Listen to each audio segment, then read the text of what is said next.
In this guide, we're going over how you can make a pond here in Pokemon Pokopia. Before we do get into this guide, make sure to like the video and subscribe to the channel with all notifications on. It really does help with the channel and it lets us know that you want more content like this.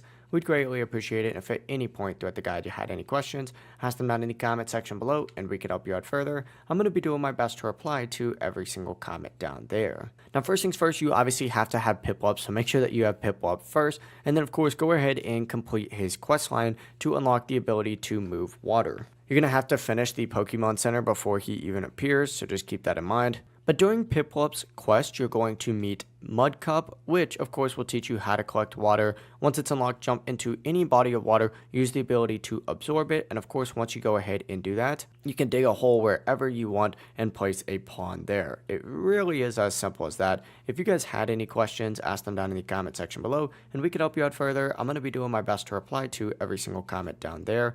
Before you do leave the guide, make sure to like the video and subscribe to the channel with all notifications on. It really does help us out and it lets us know that you want more content like this. We'd greatly appreciate it. Have a great rest of your day though. Peace.